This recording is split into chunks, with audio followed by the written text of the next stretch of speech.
नमस्कार, ABP news पर हाजिर हूं मैं रुमाना इसार खान। देश में इन दिनों लाउडस्पीकर पर सियासी शोर है। लोग सवाल पूछ रहे हैं कि ये लाउडस्पीकर का शोर है या फिर ये देश में सांप्रदायिकता का जोर है।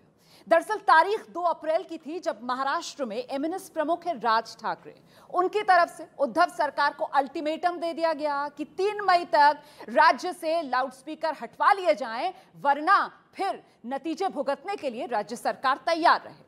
और इसके बाद महाराष्ट्र से निकलकर ये लाउडस्पीकर वाला सियासी शोर उत्तर प्रदेश पहुंचा। गौर करने वाली बात यह है कि उत्तर प्रदेश में बिना किसी शोर शराबे के लाउडस्पीकर की आवाज धीमी होती चली गई, लेकिन जब मामला बिहार तक पहुंचा तो फिर बिहार में एनडीए में बीजेपी की साथी जेडीयू की तरफ से कह दिया गया कि साहब ये लाउडस्पीकर का विवाद तो फालतू विवाद है। तो कुल मिलाकर सवाल महत्वपूर्ण यह हो जाता है कि लाउडस्पीकर पर आखिरकार ये सियासी शोर क्यों है।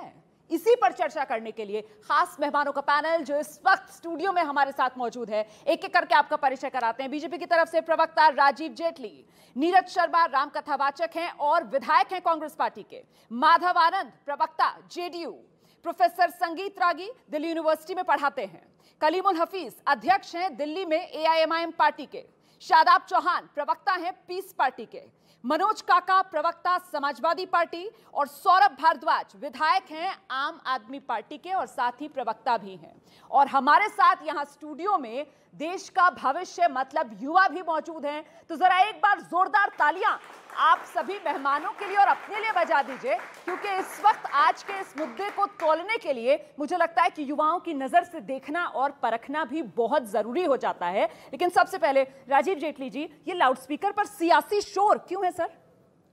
हमें तो ऐसा कहीं नज़र नहीं आया कि लाउड स्पीकर पर सियासी शोर होगा, क्योंकि लाउड स्पीकर हटाया गया। आपने देखा कितना खूबसूरत नज़ारा था, मौलवी खुद चढ़े प्लास पेचकस लेके, उन्होंने लाउड स्पीकर उतारा, नीचे लेके आए। अब तो आसपास के लोगों को एहसास हो गया कि हम कितनी बुरी जिंदगी से निकल रहे थे। नहीं, लेकिन राजस्थान के अंदर अगर लाउड स्पीकर लगता है वहां पर और सड़क पर नमाज पढ़ी जाती है तो फिर बीजेपी की तरफ से सवाल खड़े किए जाते हैं, तो सियासी शोर तो है ना। देखिए लाउड स्पीकर, ये तो प्रश्न तो आपने खुद उठा दिया। हाँ। बहुत अच्छा प्रश्न उठाया। शायद ये आपने गलत जगह पे पूछ लिया, प्रश्न तो आपको आगे नहीं, सवाल तो बीजेपी उठा रही है ना, तो सियासी शोर तो आप लोगों की तरफ से खड़ा किया जा रहा है, तो इसलिए प्रश्न आपसे होगा क्यों? धार्मिक शोर किसकी तरफ से खड़ा किया जा रहा है? धार्मिक शोर जो खड़ा किया जा रहा है वो किसी राजनीतिक पार्टी जो राजस्थान में अपनी सरकार बना करके बैठी है, उन्होंने तुष्टीकरण की राजनीति के चलते कहा है कि सड़कों पे बैठिए, नमाज पढ़िए। अजान और अदान के लिए जितनी आवाज़ तेज कर सकते हैं उतनी आवाज़ तेज करिए। और हम जहां हमारी सरकार, हम ये कहते हैं अक्रॉस द धर्म, कोई भी धर्म का कि धार्मिक स्थल क्यों ना हो, उसके अंदर लाउड स्पीकर की डेसिबल नीचे होनी चाहिए। और एक सर्वे आया है, राष्ट्रीय अखबार के अंदर एक सर्वे आया है जिसमें बताया गया कि धार्मिक जगहों पर जहां हनुमान चालीसा पढ़ी जाती है, रामचरितमानस पढ़ा जाता है या भगवत गीता पढ़ी जाती है, उसकी आवाज़ बाहर तक नहीं आती। ये सर्वे की रिपोर्ट बता रहा हूं मैं आपको। और दूसरी तरफ आदान की जो आवाज है, अजान की बात कर रहे हैं, मैं आदान की बात कर रहा हूँ। हाँ। मैं आपको करेक्ट करता हूँ थोड़ा सा, आदान की बात कर रहा हूँ। हाँ। आदान की जो आवाज है, आदान मतलब आप आमंत्रित करते हैं, असली वो जो शब्द है वो आदान है। हाँ। उसमें आप आमंत्रित करते हैं लोगों को, कोई आइए। मैं थोड़ा सा करेक्ट करूं आपको सर, हम सब कॉन्टिनेंट में ना, हमारे यहाँ ज का प्रोनाउंसिएशन है और सऊदी अरब वाले जो है ना उनके यहाँ ज का साउंड नहीं है, इसलिए सऊदी अरब ध बोलते हैं तो वो अधान बोलते हैं, वो रमजान बोलते हैं। लेकिन हमारे यहाँ हिंदुस्तान में और पूरे सब कॉन्टिनेंट में हम अजान और रमजान बोलते हैं। तो भारतीय दर्शकों के लिए आप अजान ही बोलें तो बेहतर रहेगा। हम सऊदी अरब में तो चर्चा कर नहीं रहे। वेरी गुड, यही तो मुझे आपसे पूछना था। हाँ। उतारिए ना। हाँ। हिजाब सऊदी अरब का कल्चर है, भारत का नहीं है। उतारिए उसे। कौन खड़ा है उसके साथ? ये तो कौन खड़ा है उसके साथ? कौन खड़ा है आपसे? ये तो आपने खुद इतना अच्छी बात कर दी कि हमारा जो कल्चर है वो भारतीय है, हमारा कल्चर सऊदी अरब से नहीं आता है। लेकिन अधान यहाँ पर कौन बोल रहा है? कोई अधान बोल रहा है यहाँ पर? इनकी अज्ञानता है। हाँ। अगर आप अजान बोलेंगे, अजान बोलेंगे? नहीं, अजान कहा जाता है। बीजेपी यहाँ पर अजान कह रही है और आपके साथी कह रहे हैं हमने तो अजान ही सुना। मैं तो खुद हैरान हो गई सर आपके मुंह से अजान सुनकर। मैंने जानबूझ के शब्द ये अजान छेड़ा ताकि आप अपने आप को सऊदी अरेबिया से अलग कर ले। नहीं सर, लेकिन हिंदुस्तान में अजान इस्तेमाल कौन कर रहा है? मैं तो ये नहीं समझ पा रही। बीजेपी के प्रवक्ता ने यहाँ पर आकर चर्चा में मैंने पहला सवाल लिया और उन्होंने अजान बोल दिया। मैंने तो आज तक अजान नहीं सुना हिंदुस्तान में। देखिए, मैं ये जानना चाह रही हूँ कि भारतीय मुसलमान को सऊदी अरब के मुसलमान से क्यों जोड़ा जा रहा है? मैंने तो अजान नहीं सुना, आपने सुना अजान? मैंने अभी इनसे सुना, ये सऊदी अरब वगैरह ज़्यादा जाते होंगे। हाँ। इनके ज़्यादा रिश्ते होंगे। मैंने सुना है कि इनके अध्यक्ष जो हैं उनके बेटे की कई कंपनियां भी हैं जिसके अंदर वहाँ के लोगों के साथ पार्टनरशिप के अंदर बहुत सारा काम जो है वो चलता भी है। तो इन लोगों का ज़्यादा आना जाना है वहाँ पे। मैंने भी अभी तक अजान ही सुना है। हाँ। इन लोगों ने सुना होगा, मगर बड़ी बात ये है जी कि लड़ झगड़ कर जो है देश आगे नहीं बढ़ेगा। नहीं तो ये लाउड स्पीकर पर सियासी शोर क्यों है? वो तो कह रहे हैं कि साहब धार्मिक शोर है, उसे कम करने के लिए सियासी शोर जरूरी है, यही मतलब था ना आपका? नहीं, देखिए, मैं जहाँ से आता हूँ हमारे यहाँ तो रात को जब जागरण होता है तो खूब हम लाउड स्पीकर चलाते हैं, उसके अंदर कोई दिक्कत नहीं है। और कोई मुस्लिम जो है, मुझे नहीं याद कि कभी वो आया हो और उसने बोला हो कि भाई साहब आप रात को जागरण क्यों करते हैं। हम लोग रात को सड़क रोक कर पंडाल लगाते हैं और माँ का जागरण करते हैं, और सब लोग करते हैं। सिखों के गुरुद्वारे हैं, उसके अंदर शब्द पाठ होता है, आसपास के लोगों तक आवाज़ जाती है। मेरे पास ऐसे लोग भी आए हैं जिन्होंने कहा कि साहब इनकी आवाज़ ज़्यादा आती है। डीडीए कालका जी के अंदर हमारे गुरुद्वारा है, कुछ हिंदू लोग मेरे पास आए कि साहब इनका ना ये चलती रहती है, शब्द चलती रहती है, इनकी आवाज़ आती है। मैंने कहा भाई क्या फ़र्क पड़ता है, थोड़ी देर के लिए आती है यार, सुन लो, और वो तो भगवान का ही नाम है। तो परेशानी आपको किसी भी चीज़ से हो सकती है, मगर जब आप सब तरीके के लोग साथ रह रहे हैं तो सबको साथ लेकर थोड़ी थोड़ी परेशानी लेकर चलते हैं। ऐसा नहीं है कि किसी धर्म को किसी विशेष धर्म से कोई परेशानी है। हाँ, ये है कि कुछ नेता हैं जो इस तरीके के मुद्दों को उठाते हैं। और कौन नेता, खुलकर बोलिए ना। भाजपा के हैं, बीजेपी है। देखिए, और आज से नहीं, ये हजारों हजार साल पहले से अलग अलग राजनीति करने वाले लोग, चाहे वो बड़े राजा हों या वो धर्म का कहीं ना कहीं उपयोग करते रहे हैं ताकि अपनी एक मॉरल अथॉरिटी जो है लोगों के ऊपर ला सके और अपना जो असली काम है उससे आप लोगों को गुमराह कर सकें। तो आप बीजेपी पर बड़े आरोप लगा रहे हैं। राजीव जी जवाब देना चाहते हैं, लेकिन उससे पहले जल्दी जल्दी एक प्रतिक्रिया सभी मेहमानों की ले लें। और यहाँ जो हमारे साथ युवा बैठे हुए हैं, मुझे लगता है आप लोग बस हाँ या ना में जवाब दीजिए। आप लोगों ने अजान सुना या जिस तरीके से राजीव जेटली जी कह रहे थे अधान अधान अधान सुना? अजान सुना। अधान तो नहीं सुना ना। तो राजीव जेटली, मैं बस करेक्ट करना चाह रही थी आपको, क्योंकि मैंने भी कभी अधान नहीं सुना सर। मैं खुद हैरान हो गई आपने जिस शब्द का इस्तेमाल किया। मनोज काका जी, ये लाउड स्पीकर पर सियासी शोर क्यों? देखिए, भारतीय जनता पार्टी के विचार और व्यवहार में बहुत फर्क है। ये वोट लेने के लिए तो पूज्य गांधी के चरखे के यहाँ दिखेंगे, लेकिन ये जय गोंडसे का बोलते हैं।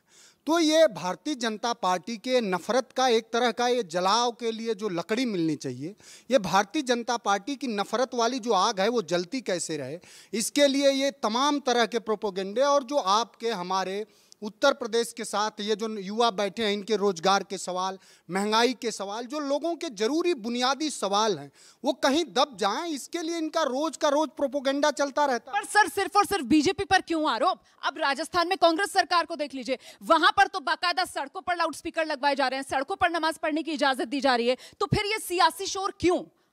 मैडम जी, ये जो सियासी शोर है ना, भाजपा का एक नारा बन गया, कोई भी समस्या है उसको हिंदू मुस्लिम पे लेके आओ। और मुझे बड़ी खुशी हुई कि जो आज भाजपा से आए हैं राजीव जेटली जी, मेरे पड़ोसी भी हैं, मेरे शहर से भी हैं। हमारे फरीदाबाद में खोरी की झुग्गी झोंपड़ियाँ उजड़ गई माननीय सर्वोच्च न्यायालय के आदेश से। अखबार की हेडिंग क्या थी जी, वहाँ इतनी मस्जिद हैं। क्या राजीव जी दिल पे हाथ रख के कह सकते हैं कि खोरी में सारी ही मुस्लिम बस्ती थी? हिंदू भी रहते हैं वहाँ, गुरुद्वारे भी हैं, चर्च भी है।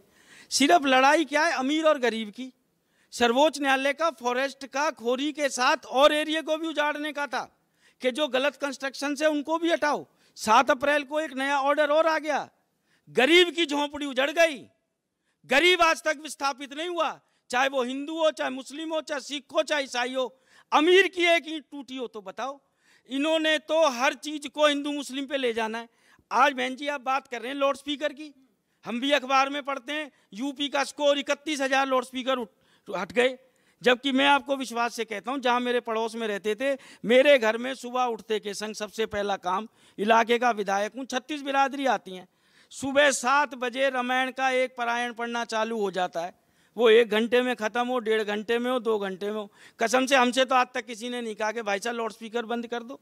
बचपन में हम रामलीला में काम करते थे, लाउड स्पीकर का एक कानून कायदा है, एसडीएम परमिशन देता है कि आपको लाउड स्पीकर बजाना है, चाहे ब्याह है, शादी है, भगवती चौकी है, जागरण है, रामलीला है, घर में कोई प्रोग्राम है कि साहब आप इतने से इतने बजे तक लाउड स्पीकर बजा सकते हैं और ये आपको साउंड का वॉल्यूशन करना पड़ेगा। अरे आज मुद्दा देश में ये होना चाहिए कि साहब 31,000 आपने लाउड स्पीकर तो हटा दिए, कितनी मेगावाट यूनिट कम है, कितने इलाकों में लाइट आ रही है, नहीं आ रही है। आप कल की मेरे आप कांग्रेस के नेता हैं, बनता है आपका पूरी तरीके से बीजेपी को लपेटे में लेना, लेकिन जो मेरा सवाल था उसका जवाब तो आपने दिया ही नहीं ना भाई। ये लाउडस्पीकर पर सियासी शोर जो मचा हुआ है, क्या तुष्टीकरण की जिस तरीके की राजनीति इस देश में हो रही है, कांग्रेस पर यह आरोप लग रहे हैं कि आप राजस्थान में देख लीजिए, अलविदा जुमा, बाकी जगह तो नहीं लेकिन राजस्थान में तो सड़क पर नमाज पढ़ी जा रही थी, वहां तो सड़कों पर लाउडस्पीकर लगा दिए गए अलविदा जुमा की नमाज के लिए।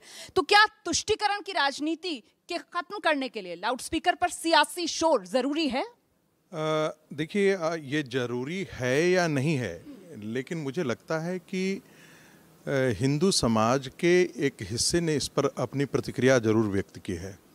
दूसरी बात, अभी कांग्रेस के प्रवक्ता कह रहे थे कि भाई ये भारतीय जनता पार्टी है जो बराबर हिंदू मुस्लिम सारे मुद्दों को लेकर के आती है। अब जहांगीरपुरी में झोपड़ी टूटती है या अतिक्रमण टूटता है, जो भी टूटता हो, लेकिन सबसे पहले राहुल गांधी का ट्वीट आता है कि ये अल्पसंख्यकों के खिलाफ है। वहाँ तो झा जी के भी दुकान टूटे थे, दुबे जी का भी टूटा था, सिंह साहब का भी टूटा था। वो हो सकता है माइनॉरिटी हो सकता है कि उनकी संख्या बहुत कम हो, लेकिन जब आपकी मानसिकता हो, कांग्रेस की मानसिकता क्या है? कांग्रेस दलित वोट बैंक और माइनॉरिटी वोट बैंक उसको लगता था। उसको लगता था कि 80% हिंदू जो है वो तो जातियों में विभक्त है, हम 20% मुसलमानों की राजनीति कर लेते हैं। अब उसको ये उल्टा पड़ गया है, मुसलमान भी उसको छोड़ गए हैं, दलित भी छोड़ गए हैं। अब वो हालत ऐसी है कि वो बेचैन लग रहा है कि हम किसी चीज़ को पकड़ लें, कभी यहाँ पकड़ती है कभी वहाँ पकड़ती है, तो ये स्थिति है। रही बात आम आदमी पार्टी की, आप मुझे बताइए दिल्ली के दंगों में ताहिर हुसैन क्या कर रहे थे? अमानतुल्लाह खान के जो भाषण है, मुझे तो नहीं लगता है कि किसी एक उसमें एक आक्रांता का भाषण था, आग लगाने वाला भाषण था। अरविंद केजरीवाल क्या कर रहे थे? मैं अरविंद केजरीवाल को कालनेमी मानता हूँ। कालनेमी जो है वो हनुमान जी के रास्ते में साधु का वेश लेकर के आया था। वो आदमी कहता है कि वक्फ बोर्ड की संपत्ति जो है वो वक्फ बोर्ड के बाद इतनी जमीन इतनी संपत्ति हो जाएगी कि दूसरे से मांगने की जरूरत ही नहीं पड़ेगी। आप मौलवियों को जो है वो, आप इमामों को, आप मौलवियों को आप वेतन दे सकते हैं, तो मंदिरों को भी जरा वेतन दे करके दिखा लेते हैं। आपके जो आपने यहाँ पर सीधे अरविंद केजरीवाल पर आरोप लगाया, मैं जवाब ले लूं, उसके बाद मैं आप लोगों के पास आऊंगी। वो कह रहे हैं कि अरविंद केजरीवाल को वो कालनेमी मानते हैं और वो कह रहे हैं कि तुष्टीकरण की राजनीति आजकल सबसे ज्यादा अगर कोई कर रहा है देश में तो वो अरविंद केजरीवाल। मैडम, सबसे बड़ी समस्या इस देश की ये है कि व्हाट्सएप को लोग असली हिस्ट्री मानने लगे और असली हिस्ट्री लोगों से छुपाई जा रही है। जिस विचार से, मैं सच बता रहा हूं, और मैं अगर गलत बोलूं तो दोनों भाई मेरे यहाँ पे हैं, फैक्ट्स पे बात कर लें कि सौरभ भारद्वाज गलत बोल रहा है, मैं राजनीति से त्याग कर दूंगा। अच्छा, चैलेंज कर रहे हैं आप? राजीव जी चैलेंज कर रहे हैं आपको? कोई बात गलत बोलूं आज यहाँ पे, अभी जो बोलूंगा, तो ये दोनों विचारक हैं, मेरे से बड़े हैं, मुझे बता दें गलत है तो संगीत रागी जी पेन पेपर ले लीजिए सर, नोट कर लीजिएगा उनकी बात, वो चैलेंज कर। एक फैक्ट्स बेस्ड बात करता हूं। इनकी विचारधारा जहां से उत्पन्न होती है वो आरएसएस और हिंदू महासभा। 1915 में हिंदू महासभा बनी, 1925 में आरएसएस बनी। क्विट इंडिया मूवमेंट, भारत छोड़ो आंदोलन 1942 के अंदर शुरू हुआ, अंग्रेजों के खिलाफ शुरू हुआ। सर अभी आ जाएं 2022 में, इमामों को, मौलवियों को जो वेतन दिया जा रहा है उसके बारे में उन्होंने आरोप लगाया। मैं सिर्फ फैक्ट बेस्ड थोड़ी सी बात करूंगा, फिर आप मत समय दीजिएगा।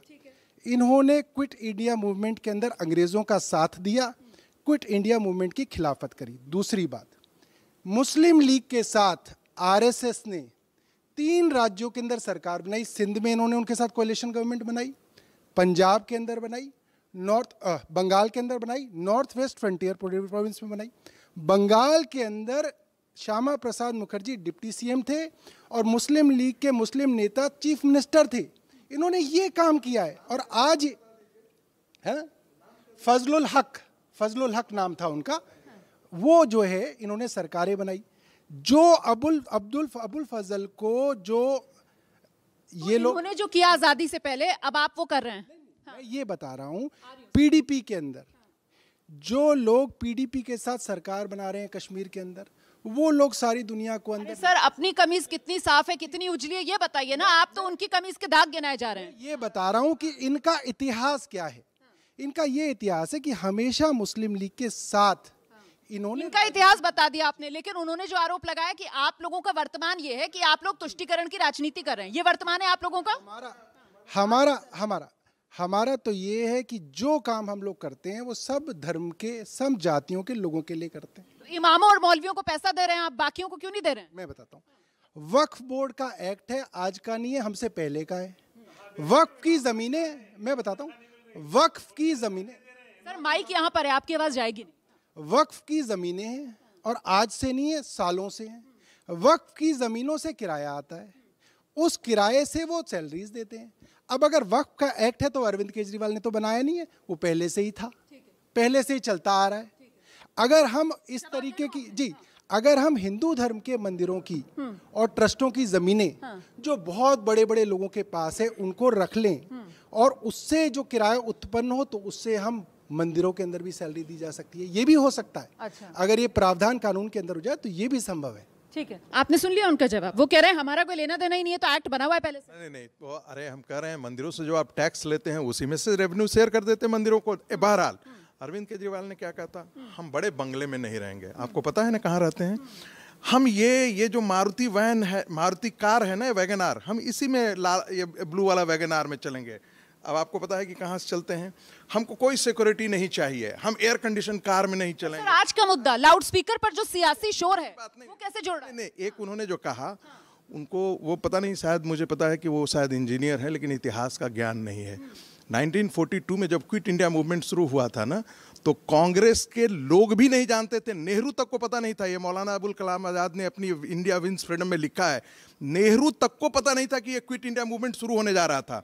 गांधी जी ने लिटरली थोपा कांग्रेस पर, और जिसके बारे में वो कहते हैं हिंदू महासभा ने पूरे देश में, जितने देश के बड़े शहर थे, बॉम्बे में चौपाटी पर 25,000 लोगों की रैली की थी। इतिहास की क्लास नहीं है। मैं ये जानना चाह रही हूँ कि लाउड स्पीकर पर सियासी शोर ये क्यों मचा हुआ है? इतिहास की क्लास नहीं है सर, इतिहास की क्लास नहीं है।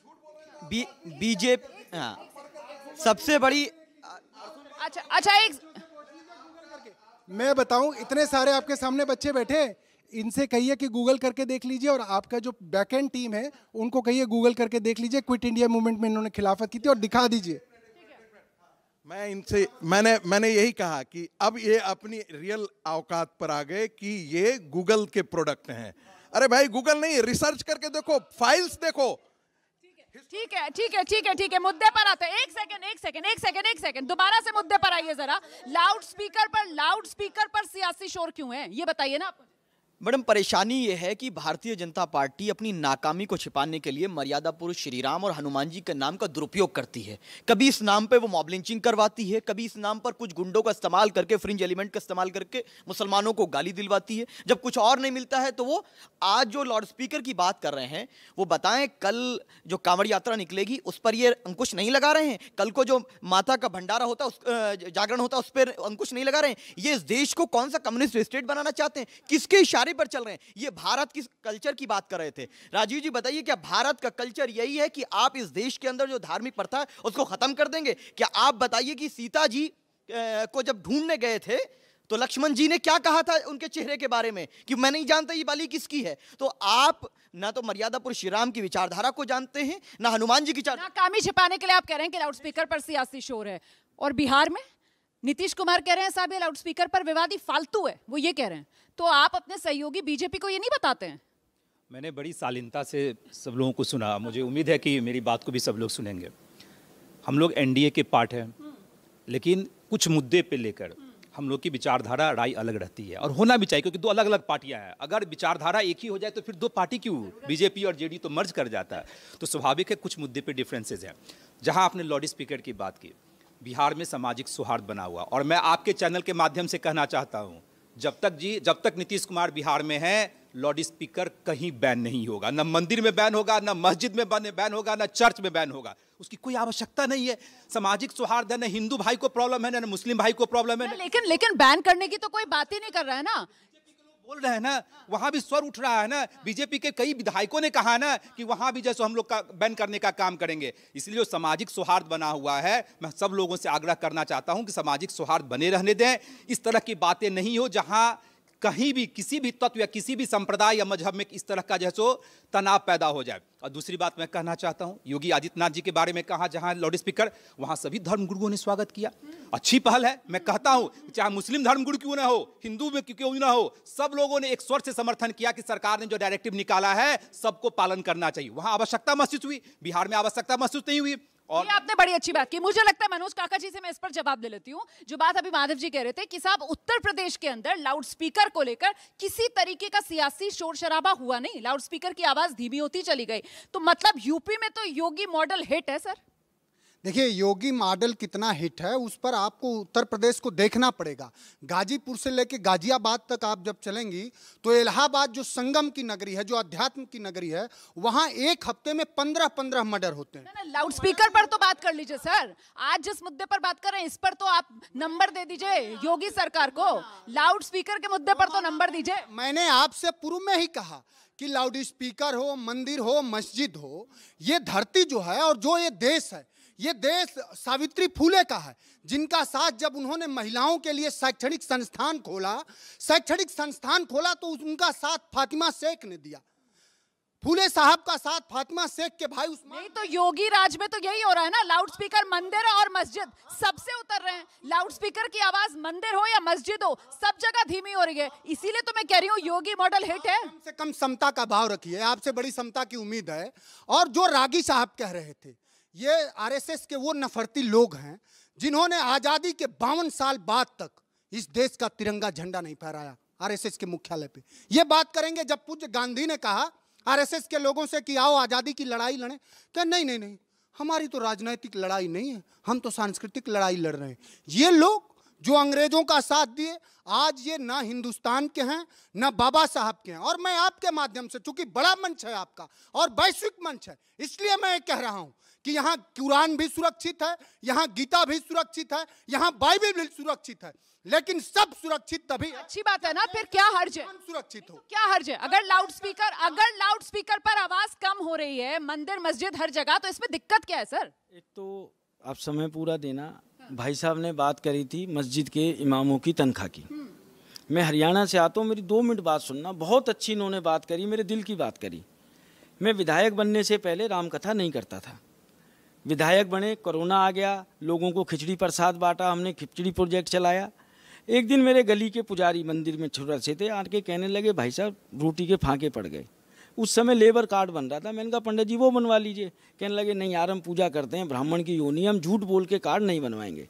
तो मैंने कहा पंडित जी आप एक काम करो, आप मेरे घर पे आके डेली रामायण पढ़ लो। और बहुत कुछ परिवर्तन हुआ मेरे अंदर। 30 दिन हमने रामायण पाठ किया, बढ़िया से किया, शुद्धता से किया। माँ हर साल 1 दिन का कराती थी। उसी दिन मैंने पता किया, ये बात बहुत आती है व्हाट्सएप पे कि साहब मस्जिदों के इमामों को तो तनख्वाह मिलती है पर मंदिर के पुजारियों को नहीं मिलती। राजीव जी हरियाणा से ही हैं, मेरे शहर से ही हैं। उसी दिन मैंने माननीय मुख्यमंत्री जी को पत्र भी लिखा, फ़ोन भी किया, और वो मेरी चिट्ठी है, कहोगे तो व्हाट्सएप पे मंगा दूंगा, मुख्यमंत्री जी के रिकॉर्ड में है। मैंने कहा जी जैसे वक्फ बोर्ड की जो मस्जिद हैं उनके इमामों को तनख्वाह मिलती है, हरियाणा की बात कर रहे हैं ना आप, उसी तर्ज पे हरियाणा में जितने मंदिर हैं उनके पुजारियों को तनख्वाह दी जाए, बाकी जो मस्जिद हैं उनके इमामों को तनख्वाह दी जाए, गुरुद्वारे में ग्रंथियों को दी जाए, और चर्च के अंदर पादरियों को। तो जवाब क्या मिला? कोई जवाब नहीं मिला जी। और भी नहीं मिला? नहीं जी। और उसके बाद मैंने उसमें एक चीज और लिखी थी कि कम से कम कोरोना काल के अंदर मंदिर मस्जिद गुरुद्वारे चर्च इनका जो बिजली का बिल है इनसे कॉमर्शियल रेट पे ना लिया जाए, डोमेस्टिक रेट पे लिया जाए। आज मैडम जी सिर्फ बात पता क्या हो रही है, ये करें तो रासलीला, हम करें तो करेक्टर ढीला। मुझे सर्वश्रेष्ठ विधायक का पुरस्कार मिला, मुझे 1 लाख रुपया मिला। मैं राम भक्त हूँ और मैं दावे से कहता हूँ मेरे से बढ़िया राम जी का भक्त कोई नहीं है। मैंने मुख्यमंत्री जी को चिट्ठी लिख के कहा कि जी मेरे को जो 1 लाख रुपया मिला है, और टीम पंडित जी हमारे पिताजी को समर्पित है, कि जैसे अयोध्या में मंदिर बन रहा है हम उसकी तर्ज पे एक छोटा मॉडल बनाना चाहते हैं, विधानसभा में ऑन रिकॉर्ड का है। कृपया आप हमें जगह दे दें, टीम पंडित जी उस मंदिर का रखरखाव करेगी। और मुझे विधानसभा में कई बार ऐसा होता है, चाहे मेरे दल के लोग हों, चाहे भाजपा के हों, चाहे जजपा के हों, चाहे निर्दलीय हों, राम जी के बारे में जानकारी नहीं है, कुछ भी बोल देंगे। मैंने कहा मुझे राम कथा करने की आज्ञा दी जाए विधानसभा में, कि कम से कम राम जी का जो नाम ले इज्जत से ले, अदब से ले, जो हमारे संस्कार हैं उनके हिसाब से ले। मैडम जी मैं एक बात जानता हूँ, मेरी रामचरितमानस में ना ये नहीं लिखा आपदा को अवसर बनाइए। मेरी रामचरितमानस में तो एक छोटी सी चीज लिखी है, जल भर नैन कहत रघुराई, तात करमते निजगत पाई। मतलब जो गिद्ध की जोनी होती है अच्छी जोनी नहीं बताई, गिद्ध का भोजन भी अच्छा नहीं बताया। पर जब सीता माँ का अपहरण होता है, वही जटायु जी आते हैं, जटायु जी अपने प्राण न्यौछावर कर देते हैं, और प्राण न्यौछावर करने के बाद वो किस संगति में जाते हैं? गिद्ध नहीं रहते, जटायु भगवान हो जाते हैं। हमारी कथनी और करनी तो ये होनी चाहिए। पर कोरोना के अंदर क्या हुआ, राजीव भाई अच्छी तरह जानते हैं। राजीव जी बात और ले लो मैडम जी, रामायण की बात ही कर रहा हूं मैं, कि जो नारा आ गया ना देश के एक बहुत बड़े नेता ने कहा, आपदा को अवसर बनाओ, आपदा को अवसर बनाओ। कभी भी आपदा अवसर नहीं होती। आपदा अवसर होती है गिद्ध के लिए, चोर के लिए, लुटेरों के लिए, आम जनता के लिए नहीं होती। गरीब ने तो आपदा को अवसर नहीं बनाया। कल मजदूर दिवस है, 1 मई का दिन है, पूंजीपतियों ने आपदा को अवसर बना लिया। 30 दिव्यांग मजदूर थे एक फैक्ट्री में, उसी फैक्ट्री के अंदर वो मजदूर दिव्यांग हुए। मालिक को लगा कि भैया ये मौका बहुत बढ़िया, काम तो ये कर नहीं सकते, तनख्वाह पूरी देनी पड़ती है। 30 के 30 मजदूरों को निकाल दिया। पर मैं मैडम जी बहुत अहिंसावादी व्यक्ति हूँ, मैंने जिंदाबाद मुर्दाबाद नहीं की। मैं हड़ताल करके अपने शहर का माहौल नहीं खराब करना चाहता था। 30 भी दिव्यांग भाइयों के साथ बैठा, 30 दिन की रामायण का पाठ किया, नारा दिया, जय श्री राम, छीन लिए काम, भली करेंगे राम। और प्रभु राम की कृपा से मेरे 30 मजदूरों के आज घर बच गए। परंतु मैं बड़े दुख के साथ कह रहा हूं, एक बीजेपी का आदमी मेरे उस धरने पे आया हो मजदूरों की आवाज। अब मैं जवाब लेती हूँ, आपने सुने कितने आरोप, सब अटैक आप पर है। और यहाँ बराबर में नीरज जी तो कह रहे हैं कि साहब प्रभु राम की भक्ति को लेकर भी बीजेपी की कथनी और करनी में बहुत फर्क है। उन्होंने सारे आरोप लगा दिया। देखिए पहली बात तो मैं इनके पिताजी का बड़ा सम्मान करता हूं। ये अब कांग्रेस में चले गए, इनके पिताजी कांग्रेस में नहीं थे, इंडिपेंडेंट चुनाव लड़े थे, जिनकी वजहों से आज ये बात बोल पा रहे हैं। क्योंकि ये कांग्रेस की बात नहीं बोल रहे। आपने देखा कांग्रेस की नीति नहीं है, कांग्रेस की नीति नहीं है। जिस नीति पे चल रहे हैं, ठीक है, अगर इस तरीके की बात कर रहे हैं तो मैं इनका भी स्वागत करता हूँ। अब मुद्दे की बात देखिए यहाँ पर क्या है। आपने जो चर्चा शुरू करी थी वो शुरू करी थी लाउड स्पीकर को लेकर के, हम तो भटक गए उसमें, वो अपना प्रचार में शुरू हो गए। जिस खोरी की बात कर रहे थे उस खोरी में आपको बताऊं मैं, वहाँ पे कच्चे घर थे, अवैध घर बने थे, अवैध बिजली के कनेक्शन थे, अवैध पानी के कनेक्शन। एक सेकंड, इन्होंने ही दिए थे, इन्होंने। एक सेकंड मैं बता रहा हूँ, एक सेकंड, जवाब आपकी बात सुन ली ना सर, अब जवाब सुनिए ना उनका आराम से। इन्हीं के द्वारा बसाई हुई अवैध घर थे जो फॉरेस्ट की लैंड पे बसे थे। अब हमने उनको पक्के घर दे दिए। पूछिए इनसे नहीं दिए क्या पक्के घर की नीति जो सी वो भारतीय जनता पार्टी की। अब मैं आता हूं मुद्दे की बात पर। भारद्वाज जी ने एक बात बोली, सौरभ जी ने, कि मेरे पास लोग आते हैं, कालका जी, इन्होंने खासतौर पे कालका जी को कोट किया, और लोग आकर के बोलते हैं मैं गुरुद्वारे से परेशान हूं। इस देश के अंदर कोई भी व्यक्ति किसी से परेशान हो सकता है, शायद गुरुद्वारे से कभी परेशान नहीं हो सकता। ना गुरुद्वारा परेशान करता है, ना गुरुद्वारे के अंदर जो सेवा की जाती है उसकी खिलाफत में कोई भी राजनीतिक पार्टी जा सकती है। जब क्योंकि पंजाब का चुनाव खत्म हो गया, अब इनको गुरुद्वारे से एलर्जी हो गई है। ये कालका जी के सामने गोविंदपुरी जगह पड़ती है, हर घर के अंदर 120 डेसिबल से ऊपर आदान की आवाज वहां जाती है, वो इनके पास नहीं जाते हैं। वो इनके पास एक बार भी नहीं कि बोलने के लिए गए लोग कि भाई हम आदान की आवाज से, आदान, मैं आदान पे इसलिए आ रहा हूं बार बार क्योंकि जब तक ये डिबेट खत्म होगी, नहीं सर आप स्वतंत्र हैं, आपको जो बोलना है बोलिए। मैंने अपना पॉइंट रखना था वो मैंने रख दिया। जब तक ये डिबेट खत्म होगी मैं भारतीयों को भारतीय बना दूंगा। जिस भारतीयों भारतीय हैं, इसीलिए मैंने शुरुआत में आपको बता दिया कि यहाँ जितने भारतीय हैं वो सब आजादी कहते हैं। मैंने आपसे कहा ये एक चर्चा जरूर होगी, ये एक चर्चा जरूर होगी। मैं नहीं कहता हूँ, एक बहुत अच्छे स्कॉलर पाकिस्तान के वो बार बार इस बात को कोट करते हैं कि भारत का मुसलमान, सुनिए, वो बार बार इस बात को कोट करते हैं कि भारत का मुसलमान भारत की संस्कृति को छोड़ के अरब की संस्कृति में जा रहा है। इसीलिए मैंने इस चर्चा की शुरुआत आदान से करी थी, अजान से नहीं करती। अब दूसरी बात मैं ये आपसे कहना चाहता हूं कि कोई भी व्यक्ति कैसे पीड़ित महसूस करेगा, क्योंकि बार बार कह रहे हैं कि हम तो कहेंगे लाउड स्पीकर लगाओ। अरे हमने कब कहा कि हटाओ? हमने कहा उसके जो सुप्रीम कोर्ट की गाइडलाइन है उसकी पालना होनी चाहिए। और सबसे पहले योगी सरकार ने इसकी शुरुआत कहां से करी थी आपको मालूम होना चाहिए, वो कृष्ण जन्मभूमि से करी थी।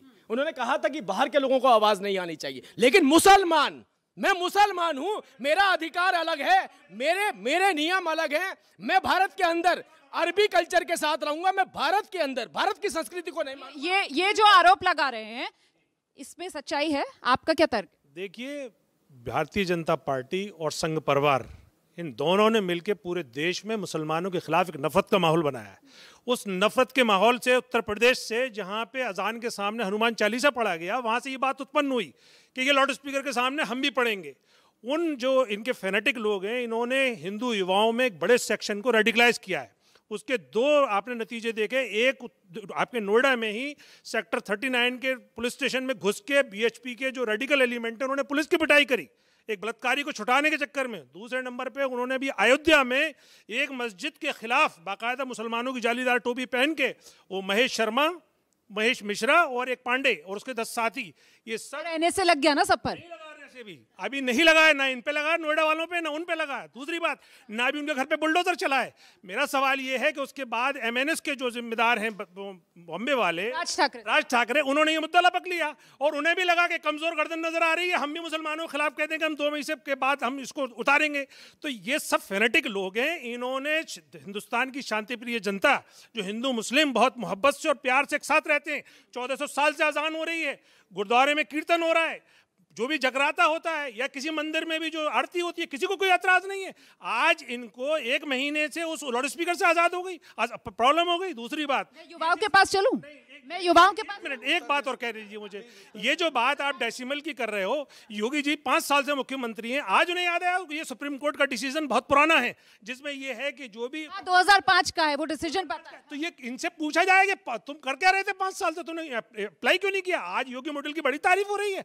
योगी जी से ये पूछना चाहिए कि ये जो तुमने फेनेटिक एलिमेंट तैयार किए हैं और ये जो समाज में जो फेनेटिक एलिमेंट योगी जी ने तैयार किए हैं, आप ये कह रहे हैं योगी जी ने फेनेटिक एलिमेंट तैयार कर दिए, जबकि योगी राज में तो सियासी शोर ही नहीं हो रहा। ऐसा है कि उन्होंने कहा कि 1400 साल से हम बहुत आराम से रहे। 1400 साल तो इस्लाम का पूरा इतिहास ही है। दूसरी बात, आप कहते हैं कि फेनेटिक पैदा कर दिया। सुन लीजिए मेरे सर, सुनिए 50 सर 1 सेकंड उनकी बात सुन लीजिए, दोबारा आपके पास सुन लीजिए। आप कह रहे हैं कि फेनेटिक पैदा किया, आप तो अपनी तकरीर में ही फेनेटिसिज्म है सर। कैसे? ऐसा इसलिए आप कहते हैं कि काफिरों की हत्या कर दो, स्ले द काफिर। और आपके धर्म ग्रंथ का हिस्सा है सर, आपके धर्म ग्रंथ का हिस्सा है, आपके धर्म ग्रंथ का हिस्सा है और पूरी दुनिया में इसको आप लागू करते हैं। नहीं है, दुनिया का एक इस्लामिक कंट्री बताइए, इस्लाम पीस। और अगर आप कल 2 घंटे की तकरीर सुन लीजिए, इस्लाम पीस लविंग रिलीजन होता तो पूरी दुनिया में रक्तपात नहीं हो रहा होता। तो मतलब बीजेपी इस्लाम के खिलाफ है? बीजेपी इस्लाम के खिलाफ है? मुझे लगता है जितना मुसलमानों को इस देश के अंदर भारतीय जनता पार्टी की सरकार ने दिया, आंकड़े उठा करके देख लीजिएगा। बीजेपी मुसलमान के खिलाफ है या नहीं, इस्लाम के खिलाफ है या नहीं? वो कह रहे हैं कि इस्लाम पीस लविंग नहीं है रिलीजन। देखिए, मैं आपको बताना चाहता हूँ बीजेपी का क्या स्टैंड है। मैं तो यही बात तो आपको बता रहा हूँ। आप इस्लामिक अगर बन के मुझसे बात करेंगे तो मुझे आपसे नफरत हो जाएगी, अगर भारतीय बन के बात करेंगे तो मैं आपसे प्रेम करूंगा। हर इस डिबेट के अंदर हर वो व्यक्ति जो अपने आप को मुसलमान कहता है, उसने एक बार भी अपने आप को भारतीय बोला इस डिबेट में? अभी तक हर आदमी मुसलमान बन के बात कर रहा है। मैंने अभी तक बोला मैं हिंदू हूँ? क्या इन्होंने बोला मैं हिंदू हूँ? हम सब लोग भारतीय बन के बात कर रहे हैं, ये मुसलमान बन के। ये कैसे मुसलमान बन के बात कर रहे हैं? मैं फिर जवाब लूंगी, आप बता दीजिए कैसे। एक बार देखिए, जब भी हमारी चर्चा शुरू होती है, हम बिजली पानी से, अगर हम बिजली पानी से भी चर्चा को शुरू करते हैं, हम मुसलमानों को बिजली, हम मुसलमानों को पानी। सर आज की इस चर्चा की बात कीजिए ना, यहाँ पर क्या हुआ है, मैं जवाब लेती हूँ ना फिर उनसे। जनरलाइज बात मत कीजिए। बोलना चाहता हूँ, इन्हें बोलिए जो सामान सरकार की तरफ से, जो नीतियां सरकार की तरफ से बनाई गई, जो राशन सरकार देती है, जो घर सरकार देती है, क्या वो सरकार आपसे मुसलमान पूछ करके देती है या हिंदू पूछ करके देती है? देखिए सुनिए, मुसलमानों के खिलाफ जो बुलडोजर चलाए जा रहे हैं वो कौन से संविधान ने दिए? और अगर बुलडोजर चलना ही है अपराधी के खिलाफ, तो फिर महेश मिश्रा जी के घर कब चलेगा बुलडोजर? वो पांडे जी के घर कब चलेगा बुलडोजर? जो नोएडा में थाने में घुस के उन्होंने पुलिस वालों को जख्मी कर दिया, उनके खिलाफ कब बुलडोजर चलाएंगे आप बताइए। यहाँ बात सवाल मुसलमान और हिंदू का नहीं है, यहाँ सवाल संविधान का और कानून का। रुमाना जी, मैं एक बात कहना चाहता हूँ, अगर तुष्टीकरण की राजनीति किसी ने स्टार्ट किया तो कांग्रेस का इतिहास तो देख लीजिए। यानी अगर धर्मों के बीच लड़ाने का भी काम किया तो कांग्रेस ने स्टार्ट किया। मैं एक बात तो दावे के साथ कहता हूँ, प्रधानमंत्री आदरणीय नरेंद्र मोदी जी हैं, इनके कार्यकाल में जितनी योजनाएं अल्पसंख्यक समुदाय के लिए लाई गई पहले की सरकारें ने लाने का काम नहीं किया। तो तुष्टीकरण की राजनीति कांग्रेस करती है, हर चीज में राजनीति के चश्मे से देखने का काम जैसे कांग्रेस करती है ये एनडीए वाले नहीं करते हैं। और कुछ मुद्दों पे तो हम लोग की विभिन्नता रहती है, लेकिन तमाम और भी मुद्दे हैं जहां विकास का मुद्दा है हम लोग सरकार के साथ खड़े रहते हैं और आगे भी खड़े रहेंगे। और कुछ है डिफरेंसेज है, जैसे ट्रिपल तलाक हो गया, धारा 370 हो गया, जहां हम लोग का मानना है। और लाउड स्पीकर का मुद्दा, लाउड स्पीकर पे भी अगर सारे धर्म गुरु से आप कंसेंट लेते हैं, किसी को कोई आपत्ति नहीं है, किसी समाज को आपत्ति नहीं है, किसी धर्म को संप्रदाय को आपत्ति नहीं है, तो आप कीजिए वहां।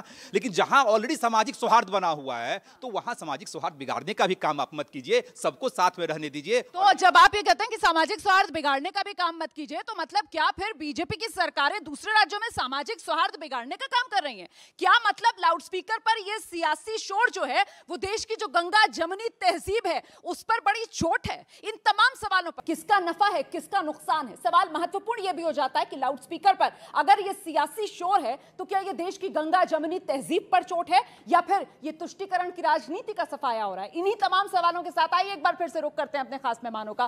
क्या हो रहा है, ये गंगा जमुनी तहजीब पर चोट है या फिर तुष्टीकरण की राजनीति का सफाया? मैडम ये ना बहुत साधारण अरिथमेटिक है, मैथ्स है। देश के अंदर करीब 15% मुसलमान हैं, करीब 80-82% हिंदू हैं। अब आप हिंदुओं और मुसलमानों को लड़ाइए, उनके बीच में नफरत फैलाइए और आप हिंदुओं के साथ ये करके खड़े हो जाएं, ये सर के खड़े हो जाए कि हम हिंदुओं के ठेकेदार हैं, सिर्फ और सिर्फ हिंदुओं की वोट की अरिथमेटिक है और कुछ नहीं है। इनको ना मुसलमान से लेना ना हिंदू से लेना। 80-20 है मतलब ये, मैं एक बार जवाब ले लूं जल्दी से, ये 80-20 हो रहा है क्या? ये 80-20 तो इनका हो गया ना, 80 हमारा हो गया। इन्होंने खुद ही कबूल कर लिया इस बात को। जिनको गुरुद्वारे से तकलीफ है, जिनको मंदिर से तकलीफ है, जिनको अजान से तकलीफ नहीं है, जैसे अजान आप कह रहे हैं, जिनको उनसे तकलीफ नहीं, तो 20 का तो गुणा भाग इनके पास चला गया। और देखिए 1 घंटे के लिए नमाज की छुट्टी, अरे भाई मुझे भी दे दीजिए, मैं भी हनुमान चालीसा पढ़ता हूँ, मुझे भी 1 घंटे की छुट्टी दे दिया जाकर कि मैं भी अपने धार्मिक आस्था पूरी कर लूँ। ये हम लोगों के ऊपर अगर 80 की बात हो रही है तो 80 तो दिल्ली के अंदर रहने लायक नहीं रह गए, अब केवल 20 रहने लायक रह गए। महत्वपूर्ण आरोप वो भी लगाया था कि साहब जिस तरीके से आम आदमी पार्टी को आप लोग दिल्ली में घेरते हैं, हरियाणा में भी तो वो कह रहे हैं कि वक्फ की प्रॉपर्टी से जो पैसा आता है वहां पर इमामों को दी जाती है तनख्वाह, और बाकी मंदिर के पुजारियों को हरियाणा में भी नहीं देते आप लोग। मतलब जो दिल्ली में हो रहा है वही हरियाणा में भी हो रहा है, पर दिल्ली को तो आप घेरते हैं। मैं नीरज जी को कांग्रेस का नेता फिलहाल नहीं मान रहा हूँ, पूछिए क्यों? आपका तो नहीं मान रहे? नहीं, मैं नहीं मान रहा हूँ इनको, क्योंकि इनकी कल्चर भी नहीं रहा है, पता नहीं क्यों किस मजबूरी में यहाँ बैठे हुए हैं। एनीवे, मैं अब दूसरे हरियाणा वाले पर जवाब देंगे। हरियाणा वाले पर मैं हरियाणा वाले पे ही जवाब दे रहा हूँ, मैं हरियाणा वाले पे जवाब दे रहा हूँ कि हरियाणा के अंदर वक्फ बोर्ड की प्रॉपर्टी के ऊपर सबसे ज्यादा अवैध कॉलोनियां किसने बसाई? पूर्व मुख्यमंत्री भूपेंद्र सिंह हुड्डा जी ने। रिकॉर्ड सारे वेबसाइट के ऊपर अवेलेबल है, सारी वक्फ बोर्ड की जो जमीन थी वो इन्होंने कब्जाई थी। सर दूसरा टर्म चल रहा है हरियाणा में मनोहर लाल खट्टर सरकार का, अभी तक आप हुड्डा साहब की बात कर रहे हो यहाँ पर, ये क्या जवाब हुआ सर? मतलब जवाब ही नहीं आपके पास। आ रही हूँ 1 मिनट। रुमाना जी, लेकिन बहुत अफसोस भी होता है, मैं भी एक युवा हूँ, इस सारे लाउड स्पीकर, मंदिर, मस्जिद के आड़ में तमाम ऐसे मुद्दे होते हैं जो आप भी जानते हैं, उस पर डिस्कशन नहीं होता है। बेरोजगारी बहुत बड़ी समस्या है, महंगाई बहुत बड़ी समस्या है, युवाओं को नौकरी कैसे मिले बहुत बड़ी समस्या है, तेल का जैसे वो पेट्रोल डीजल के प्राइसेस बढ़ रहे हैं वो बहुत बड़ी समस्या है, जीएसटी के दायरे में नहीं लाया जा रहा वो बहुत बड़ी समस्या है।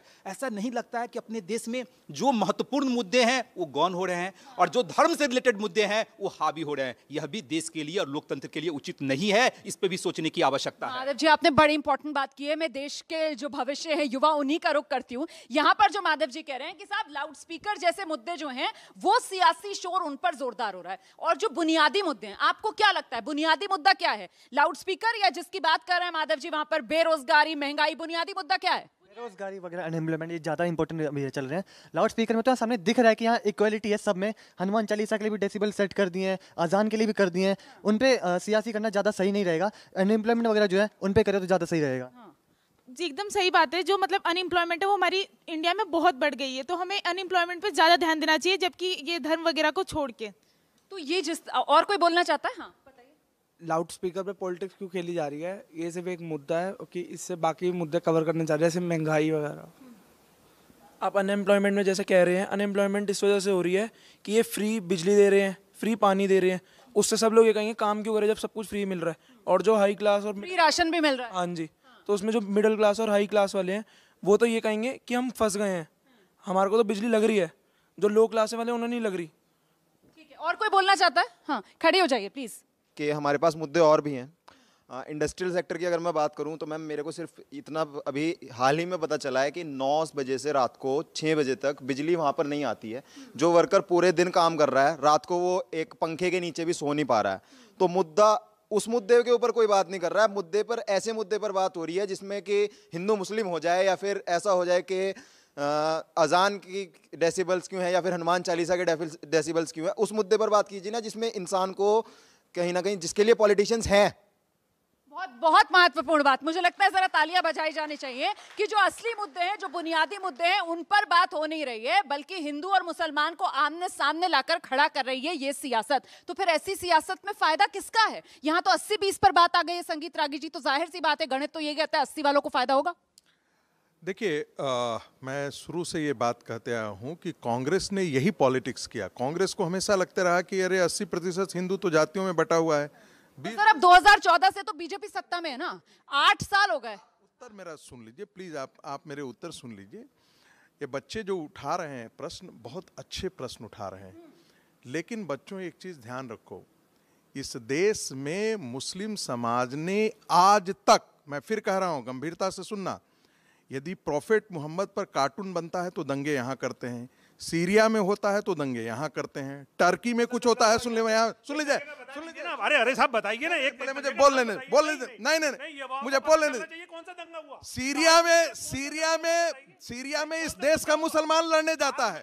सर एक सेकंड, आप जवाब दीजिए, एक सेकंड सर, ये अपनी बात पूरी कर ले, उसके बाद आप आइएगा, मैं माइक आपके पास लेकर आऊंगी। और मैं यहाँ पर सिर्फ दर्शकों के लिए कहना चाहती हूँ कि इसी देश में केंद्रीय मंत्री राजनाथ सिंह की तरफ से ये तक कहा गया था कि साहब हिंदुस्तान का मुसलमान जो है उसकी तुलना आप दुनिया के दूसरे देश के मुसलमानों से नहीं कर सकते, वो आतंकवाद में लिप्त नहीं है। माधव आनंद जी इस पर बेहतर तरीके से रोशनी डालेंगे। अब आप अपनी बात पूरी कर लीजिए। मुझे अपनी बात पूरी कर लेने दीजिए, आप चूंकि बीच में आप डिस्टर्ब हैं। आजाद भारत में एक भी आंदोलन मुस्लिम समाज ने अपनी बिजली, अपनी पानी, अपनी सड़क, अपनी शिक्षा के लिए नहीं किया है। वो लड़ते किसके लिए हैं? अजान के लिए लड़ेंगे। वो लड़ेंगे किस लिए? कि हमको छेद वाली टोपी हमको चाहिए। वो लड़ेंगे किसके? इस भारत के अंदर वो अरब की संस्कृति का बीजारोपण करना चाहते हैं और अरब की मानसिकता यहाँ खड़ी करना चाहते हैं। आज से 20 साल पहले यहाँ बुर्का पहन करके लोग, लड़कियां कॉलेज में नहीं जाया करती थी, लेकिन इनको जिद है कि हम वो बुर्का और नकाब पहना करके हम अपनी बच्चियों को वहां भेजें। क्यों ऐसा करना चाहते हैं? आप अपने मुस्लिम आइडेंटिटी को नहीं, आप अरब की मुस्लिम आइडेंटिटी को भारत में ये कर करके आप इस्लामीकरण का एक बीजारोपण करना चाहते हैं और उसको कंसोलिडेट करना चाहते हैं। आज हिंदू समाज उसकी प्रतिक्रिया कर रहा है, क्योंकि इस देश ने देखा है कि मुसलमान कंसोलिडेट होकर के पाकिस्तान बनाया है, और कल इसकी कोई गारंटी नहीं है कि भारत का मुसलमान जो है, यही मुसलमान जो है आने वाले दिन में पाकिस्तान की आवाज नहीं उठाएगा। इसी देश का मुसलमान शाहीन बाग। आप ये कह रहे हैं कि बंटवारा, एक और बंटवारा हिंदुस्तान का मुसलमान इस देश का कराएगा, आप ये कह रहे हैं? मैं कह रहा हूं, बहुत गंभीरता से कह रहा हूं, ऐसी आवाजें मुस्लिम कट्टरपंथ से उठ चुकी हैं। मैं जवाब ले लेती हूं सर। वो कह रहे हैं कि इस देश का मुसलमान इस देश का एक और बंटवारा कराएगा, ये संगीत रागी साहब कह रहे हैं। देखिए, अभी जो हमारे देश का युवा सामने बैठा है, जब इसने नेताओं के सामने उनकी कलई खोल दी और उसने कहा कि ये सब नेता जो हैं अपने पीछे की कठपुतली से ये कंट्रोल हो रहे हैं और अपने मास्टर से कंट्रोल हो रहे हैं और ये हिंदू मुस्लिम में बटाए रखना चाहते हैं, ये असली मुद्दे पे आना नहीं चाहते।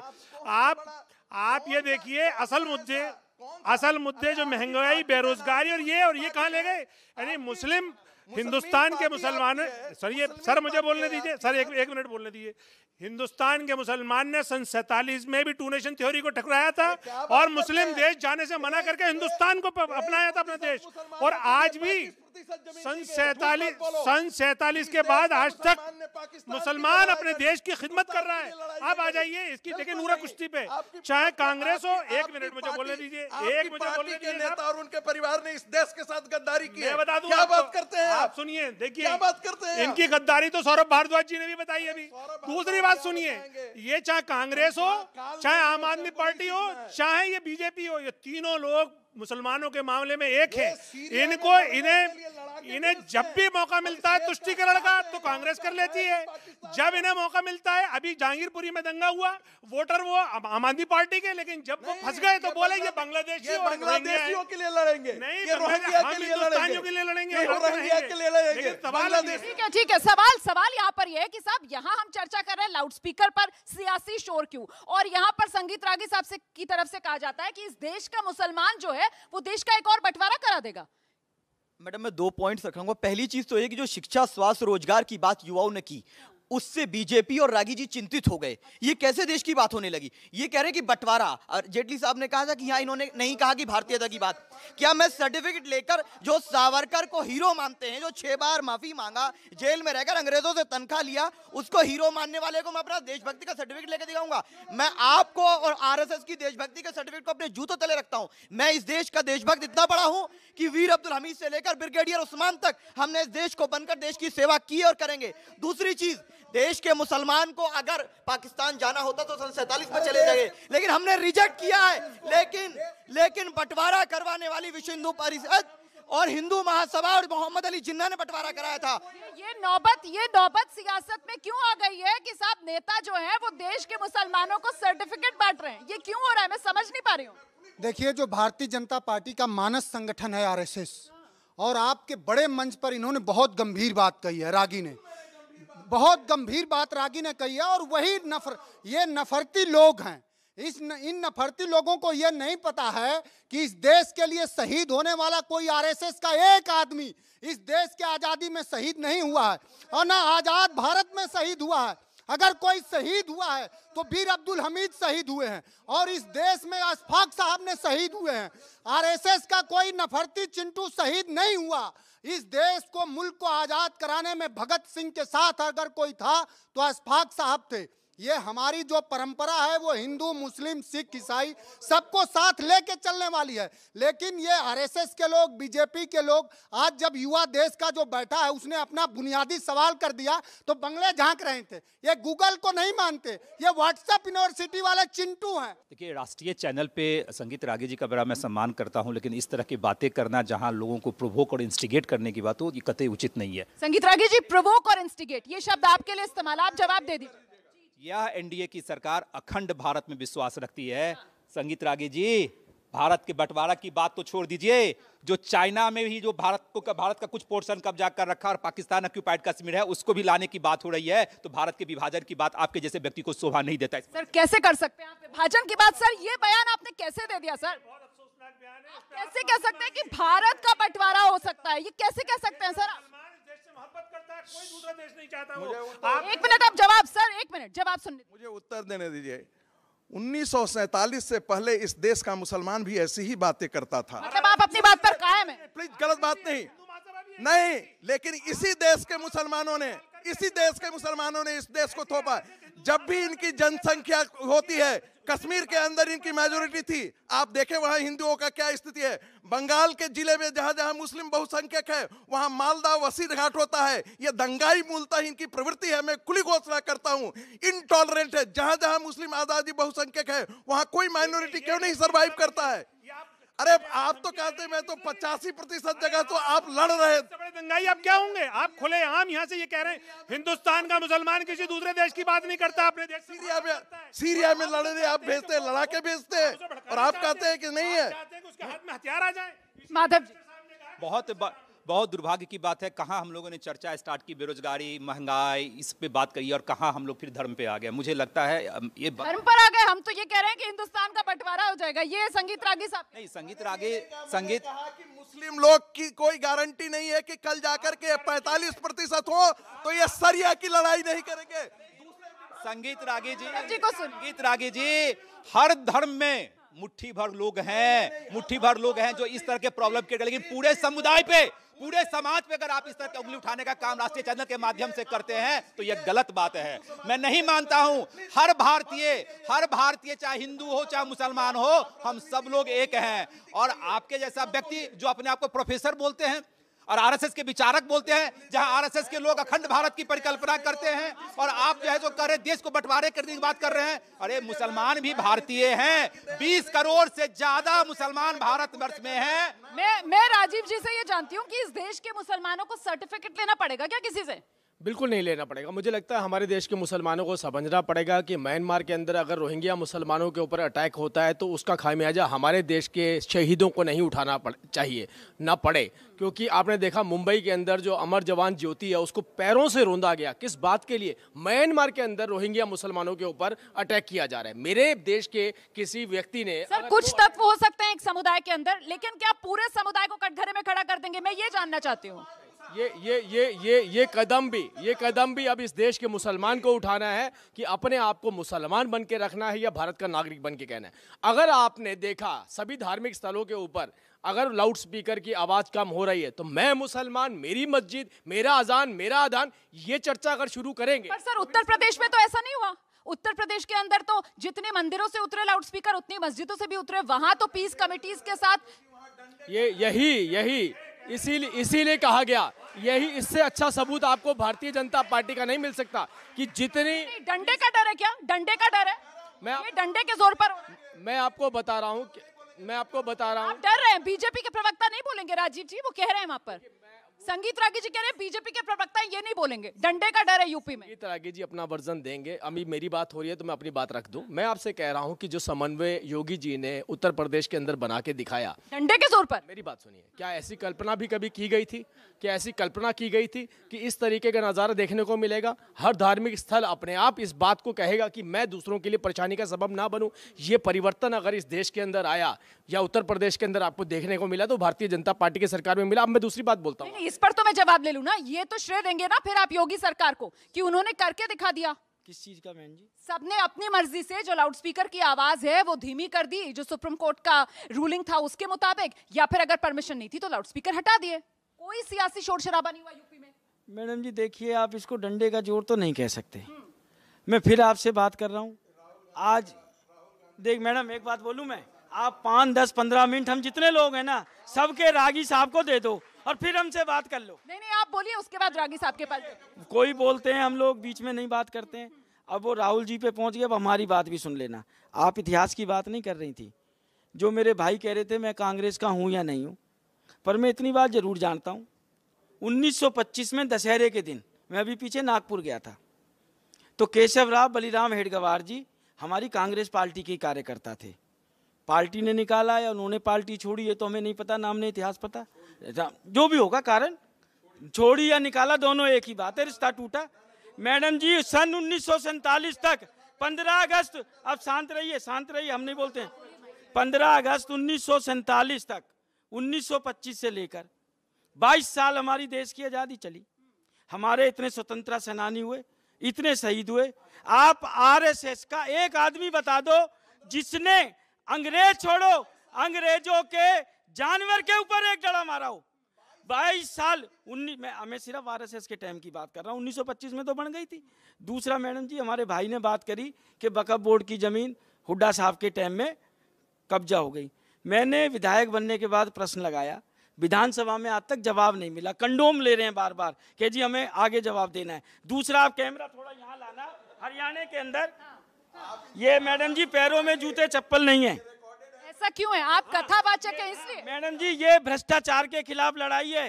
250 करोड़ के कागज लेके विधान कंडोम मतलब डिले के बार बार हम लोगों को देना। भैया शब्द गलत भी निकल सकता है, उसमें कोई लंबी चौड़ी बात नहीं है। भ्रष्टाचार के खिलाफ लड़ाई है, उसमें तो साथ दीजिए। भ्रष्टाचार कोई बीजेपी और कांग्रेस का तो नहीं है, भ्रष्टाचार को हिंदू मुस्लिम का तो नहीं। तो कौन साथ नहीं दे रहा है? हरियाणा सरकार नहीं साथ दे रही है। मैडम जी मेरी प्रतिज्ञा थी कि आप भ्रष्टाचार के केस में 250 करोड़ के कागज थे ऑन द हाउस। मैंने 22 मार्च को बोला कि आप एक चुईया को भी अंदर कर दोगे, मैं जूते चप्पल भी पहन लूंगा, सर पे अपने तन पे वस्त्र भी धारण कर लूंगा, नहीं तो कफन के कपड़े पहन के बैठा हूं। आज 1 महीने से ज्यादा हो गया, भ्रष्टाचार में एक चुईया गिरफ्तार नहीं हुई। 250 करोड़ के कागज हैं। विधानसभा के अंदर on the floor of house मैंने कहा है भ्रष्टाचार ना हो, मैं मेरी विधानसभा की सदस्यता से इस्तीफा दे दूंगा।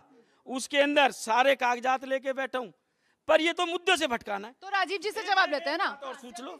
अब मैडम जी मैंने फिर बात करी, लाउड स्पीकर की बात हो रही है, बिजली की बात क्यों नहीं हो रही है? चूहिया भाई साहब 8 साल से भाजपा की राज है, ये भाजपा के ही लोग हैं और कोई नहीं है। तो क्या भ्रष्टाचार जिसका वो कह रहे हैं कि मैं बार बार जिक्र करता हूँ, इस पर तरजीह नहीं दी जाती है? क्या इस तरीके के मुद्दों को भटकाने के लिए लाउड स्पीकर, आजान, हनुमान, मतलब वो धर्म की अफीम जो है वो जनता को चटाते रहो ताकि बुनियादी मुद्दों से जनता बिल्कुल सोई रहे, गाफिल रहे? लोगों को आकर्षित करने की इनके पास बहुत अच्छी कला है और इन्हें मालूम है इनकी सरकार के अंदर बिना काम के पेमेंट कर दी जाती थी। एक भ्रष्टाचार हमारी सरकार में पकड़ा गया और वो जेल की सलाखों के पीछे है। और हमारे प्रदेश के मुख्यमंत्री मनोहर लाल जी ने बोला भ्रष्टाचार के खिलाफ मेरी जो जंग है वो जारी रहेगी। अरे हम तो अभी तक वेट कर रहे हैं। हम देखिए, हम कानूनी रूप से लड़ाई लड़ते हैं। हम चाहते हैं पूरा का पूरा परिवार जेल के अंदर होना चाहिए। किसी ने ग्रीन बेल्ट कब्जा ली, किसी ने अवैध कब्जे कर लिए, रॉबर्ट वाड्रा हो, वो प्रियंका वाड्रा हो, चाहे वो सोनिया गांधी हो, चाहे वो राहुल गांधी हो, किसने जाकर के वहाँ पे अवैध कब्जे नहीं करे, किसने अपनी भ्रष्टाचार की नुमाइश वहां पर नहीं दिखाई? कार्रवाई तो कर रहे हैं फिर। आप बेकार के आरोप लगाए। नहीं मैडम, सबका नंबर आएगा। रॉबर्ट वाड्रा, प्रियंका गांधी, कौन मना कर रहा है? करो गिरफ्तार, सरकार तुम्हारी, ईडी तुम्हारी, सीबीआई तुम्हारी। 8 साल हो गए, फिर कर क्यों नहीं रहे? वो कह रहे मना कौन कर रहा है? करो ना। मैंने कहा था कानूनी रूप से कार्रवाई हो रही है। ये तो कानूनी रूप से कार्रवाई हो रही है ना। मैडम जी पूरे देश का ठेका ले रहे हैं। जो इनका शहर हार्डवेयर प्याली रोड पे इन्होंने लंबा चौड़ा भाषण दिया, 250 करोड़ के काम ऐसे एक ईंट नहीं लगी। 10 अगस्त 2017 को हरियाणा में भाजपा की सरकार थी। मैं कटिंग दिखा सकता हूँ, बुरा मत मानिएगा। इनके पिताजी मंत्री होते थे, ये उस टाइम पे शायद इनके ब्रदर डिप्टी मेयर होते थे, सीनियर डिप्टी मेयर हुआ करते थे। उस टाइम पेमेंट हुई थी, बिना काम के हुई थी। मैं अखबारों की कटिंग दिखाऊंगा, एक भी गिरफ्तारी नहीं हुई थी, एक भी गिरफ्तारी। और अब देखिए सलाखों के पीछे बैठे हैं वो ठेकेदार, और भी जो बचे हुए लोग हैं वो भी सब पीछे रहेंगे। हो सकता है कहीं इन्हीं के लोग ना निकल आए। ठीक है, एक बार फिर से मुद्दे पे बात करिए। जो ये कहते हैं कि मेरे भाई के समय की बात है, वो केस 2 FIR दर्ज हैं, 11 और 13 2017 के वाक़े हैं। सरकार भाजपा की है, ठेकेदार पे पर्चा दर्ज किया 166-67 का। अफसर कहाँ गए? ये अफसरों की पोस्टिंग कौन कराता है? ये ISO को कौन लाता है लूटने के लिए? तो लगातार ये आरोप प्रत्यारोप का दौर यहाँ पर जारी है। मैं ये जानना चाहती हूँ, जो मुद्दा है हमारा कि साहब लाउड स्पीकर पर ये सियासी शोर, कुल मिलाकर कभी लाउड स्पीकर, कभी आजान, कभी हनुमान चालीसा, ये लगातार इस तरीके के जो मुद्दे उठ रहे हैं, इससे आपको क्या लगता है? किसको नफा, किसको नुकसान? मैडम देखिए, ये पूरी की पूरी एक लिस्ट है RSS के पास। 3 तलाक से शुरू करेंगे, लाउड स्पीकर पे आएंगे, इसके बाद और होगा और होगा और होगा। सिर्फ ये जो सामने जो युवा बैठे हैं ना, इनका नुकसान है। इनको आज समझ में नहीं आएगा, क्योंकि आज तो ये टीवी देख के तालियां बजाएंगे, मगर इनको अंत में समझ में आएगा जब शादियां होंगी, नौकरियां नहीं लगेंगी, नशा लगेगा। और क्या दिक्कत है, इसका कारण क्या है? देखिए, आपको दंगे फसाद अगर देश में करने हैं तो आपको लाखों करोड़ों बेरोजगार युवा चाहिए जो ये दंगे फसाद करें। इनके बच्चे कोई ना दंगे करेंगे, वो गरीब झुग्गी झोपड़ी में रहने वाले लोग हैं। आप प्रोफाइल निकाल के देखिए, कौन है जो तलवारें लेके निकलते हैं, चाहे हिंदुओं के हो चाहे मुसलमानों के हो।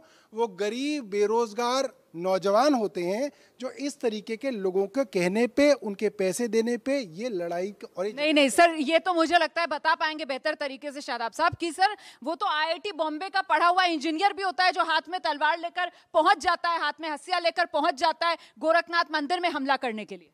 मैडम ऐसा नहीं है कि जब से बीजेपी की गवर्नमेंट आई है, RSS ने काम तो 1925 से शुरू किया कि रेडिकलाइज्ड हिंदुत्व कोर ग्रुप बनाया जाए जिसका हिंदू धर्म सनातन धर्म से। आप RSS रेडिकलाइज हिंदू की बात कर रहे हैं, आप जरा रेडिकलाइज मुस्लिम की भी बात कर लीजिए ना। मैं तो उसको लेकर आपसे सवाल पूछ रही हूँ।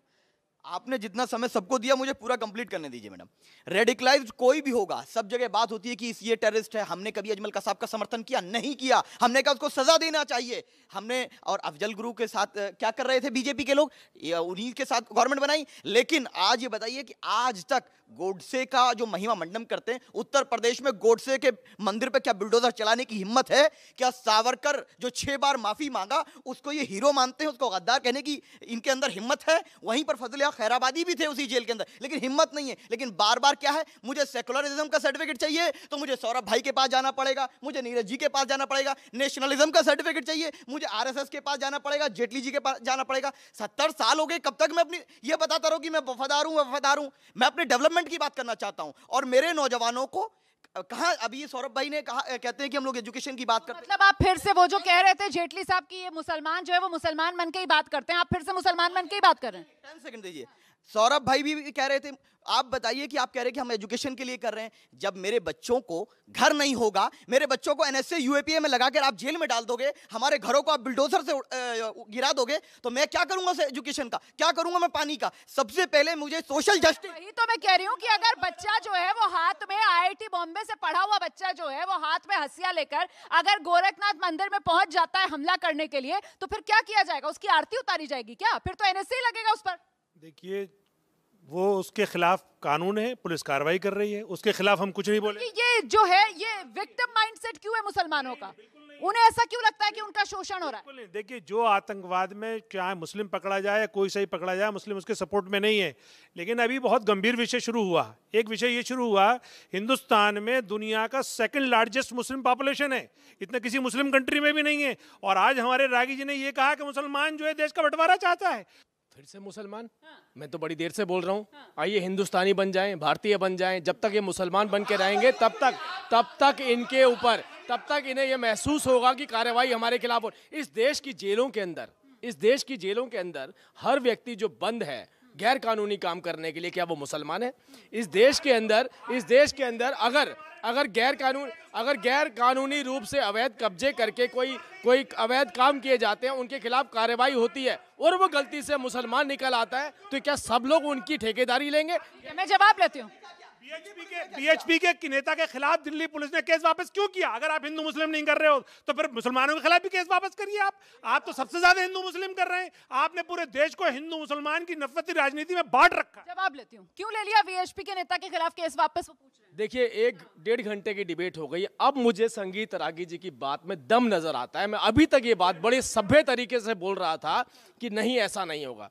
अच्छा, 1-1.5 घंटे की डिबेट में बावजूद उसके कि मैंने 4 बार कोट कर दिया, आप मुसलमान मत बनिए, भारतीय बन जाइए, लेकिन वो बनने को तैयार नहीं है। और जब वो मुसलमान बन के रहेंगे तो मुसलमान बन के इस देश में एकजुटता नहीं हुई है, बंटवारे ही हुए हैं। अगर ये भारतीय बन के रहते होते तो वो देश पहले भी ना टूटता। मुसलमान बन के एकजुटता नहीं हुई है, बंटवारे हुए। मैं इस बात से सहमत नहीं हूँ, चाहे मैं एनडीए का पार्ट हूँ, लेकिन मैं इस बात से सहमत नहीं हूँ कि हर भारतीय, चाहे वो किसी मजहब को मानने वाला क्यों नहीं हो, हम सबको भारतीय के रूप में ही सोचने की आवश्यकता है। और धर्म की चाशनी से अगर जब देखना इसको स्टार्ट करेंगे तो निश्चित रूप से डिफरेंट ओपिनियन आएंगे। लेकिन मेरा माधव जी, मैं आपसे समझना चाहती हूँ कि अगर सबसे बड़ी पार्टी है दुनिया की बीजेपी, अगर उसके नेता की तरफ से इस तरीके की बात कही जाती है तो फिर इसको देश हित में देखा जाएगा? ये देश हित में नहीं है। इस तरह के बयान से जैसे देश की जैसे अखंडता पे जैसे चोट पहुंचता है। ये देश की अखंडता पर चोट वाला बयान आप दे रहे हैं, आपके साथी जेडीयू वाले कह रहे हैं। अगर मैंने इस डिबेट की शुरुआत से अपने आप को हिंदू हिंदू हिंदू हिंदू किया होता तो आप मुझे क्या नाम देते? ये फिर कहते हम सेकुलर और आप हिंदू। आप देखिए, हिंदुत्व इनकी थ्योरी क्या है? मैंने बार-बार अरे इतने प्यार से बोला, अरे भाई मेरे भाई, लेकिन मैं ये समझना चाहती हूँ, मैं इनके पार्टनर एग्री नहीं कर रहे। दूसरी चीज, जेटली साहब, आप कितनी कोशिश कर लीजिए, आप डरा करके अगर ये सोच रहे कि मुसलमान को निकाल देंगे तो सुन लिए, पूरी देश की सरकारें आज तक मच्छर खत्म नहीं कर पाई, तो इंसान मुसलमान को खत्म करेंगे।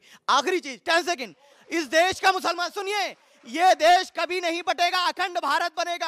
आप 1000 कोशिश कर लिए, आपके डीएनए में अंग्रेजों का एजेंटगिरी हो सकती है, हमारे डीएनए में भारतीयता है, ये हम आपको नहीं दिखाएंगे और दोबारा कभी भारत नहीं बटेगा। आप 1000 कोशिश कर लो, युवाओं की बात होगी। देखिए, अपना अपमान अपने आप कर रहे हैं। देश में मच्छर खत्म नहीं हो सका, मुसलमान कैसे खत्म हो जाएगा? कितना बड़ा अपमान इन्होंने अपना कर दिया। अब मैं दूसरी बात बोलना चाहता हूँ, हक कोशी से सफेद कोशी, ये हमने नहीं, ये आजादी से पहले जिन्ना ने करा था। ये इस नारे को पोस्टर लगा कर गली कूचों में लगाया, तो उस पोस्टर को लगाने वाले हिंदू थे। उस वक्त उन्हें समझ नहीं आ रहा था कि ये जो पोस्टर हमसे लगवाए जा रहे हैं इसका मतलब क्या है बंगाल के अंदर। बाद में पता चला उसका मतलब जो निकला वो अलग निकला। लास्ट में आखिरी जो शब्द उसमें बताया गया, हम इस्लाम के आधार पे अपना बंटवारा चाहते हैं। अरे इस देश का हिंदू उस पोस्टर को लगाता रहा, उसे पता भी नहीं चला मेरे पैरों के नीचे से कब जमीन निकाल दी इन्होंने। ठीक है, मनोज काका जी, बहस चल रही है यहाँ पर। देखिए मैं आप मुझे ये बताइए कि यहाँ जिस तरीके से कहा जा रहा है कि वो मुसलमान बनकर बात कर रहे हैं, वो भारतीय नागरिक बनकर नहीं बात कर रहे हैं, मतलब अभी तक तो हम ये सुनते आए थे कि साहब हिंदू, मुस्लिम, सिख, ईसाई सबको पूरी आजादी है, सब अपने धर्म का पालन करते हुए आपस में है सब भाई भाई, लेकिन अभी क्या मतलब मुसलमान होना इस पर सवाल उठेगा, हिंदू होना इस पर सवाल उठेगा। हम सब मिलजुल कर एक साथ नहीं रह सकते क्या एक साथ मिलजुल कर हम नहीं रह सकते, या ये राजनीति हमें नहीं रहने देना चाहती है? ये बिल्कुल आपका ये क्या क्या क्या राजनीति नहीं रहने दे रही साथ में हम सबको। राजनीति हमें साथ में नहीं रहने, नहीं राजनीति हमें साथ में नहीं रहने देगी। क्या नेता क्या कर रहे हैं? हिंदू मुसलमान? जी बिल्कुल, हिंदू मुसलमान क्या कर रहे हैं? बंटवारा करा जा रहा है सियासी के उस पे, क्योंकि ये लाउड स्पीकर का मुद्दा है कि हिंदू मुसलमान का मुद्दा नहीं था, ये लाउड स्पीकर पे सियासी शोर का मुद्दा था बेसिकली। और इससे मतलब अगर देखा जाए तो जनता को बहुत दिक्कत है अगर इसकी राजनीति की नज़र से नहीं देखा जाए तो, क्योंकि हमारी पब्लिक ऑर्डर को डिसऑर्डर कर रहा है। हाँ। एक तरीके से हमारी जब परीक्षाएं चलती हैं तो हमें इतनी दिक्कत होती है इसमें, तो इस पर जो रूल बनाए गए हैं उस पर कड़क से कड़ी स्ट्रिक्ट, मतलब एकदम। तो हैरानी हो रही है आप लोगों को कि यहाँ पर लाउड स्पीकर पर सियासी शोर की बात हो रही थी और बात पहुंच गई कि साहब देश का बंटवारा तक हो जाएगा, इस देश के लोग बंटवारा करा देंगे। क्या पूरे एक समुदाय को यहाँ पर आपको लगता है कि डिमोनाइज करने की कोशिश की जा रही है? देखिए ये नेता सिर्फ और कुछ नहीं कर रहे, खड़े हो जाइए। हाँ। ये नेता और कुछ नहीं कर रहे, सिर्फ जैसा अभी मेरा ये भाई है, ये सिख है, इन्होंने बात कह दिया ये अभी खालिस। युवाओं को सुनिए देश के भविष्य को। ये मेरा फ्रेंड है, ये सिख है और ये कहते हैं कि ये खालिस्तान बना देगा। कोई यहाँ पे मुस्लिम बैठा होगा वो कह देंगे देश का बंटवारा कर देगा। मेरे को इससे कोई परेशानी नहीं है, उसको मेरे से कोई परेशानी नहीं है, तो इन लोगों को क्यों परेशानी है भला? आप सुन नहीं रहे हैं, बड़ी अच्छी बात वो कह रहे हैं कि साहब यहाँ पर एक सिख बैठा हुआ है, उसको देखकर कहते हैं ये खालिस्तानी बना देगा। कोई मुसलमान है, उसको देखकर कहते हैं ये देश का बंटवारा कर देगा। वो कह रहे हैं ये नेताओं को देखकर। एक बात बड़ी अच्छी हुई, एक सेकंड। जब लोग बुनियादी सवाल करते हैं तो भारतीय जनता पार्टी हमेशा बंगले झांकती है। ये वही प्रधानमंत्री हैं, जब मुख्यमंत्री थे तब महंगाई कम करने की सारी जिम्मेदारी प्रधानमंत्री पर थी, और अब प्रधानमंत्री हैं बेचारे तो अब महंगाई कम करने की सारी जिम्मेदारी मुख्यमंत्रियों पर है।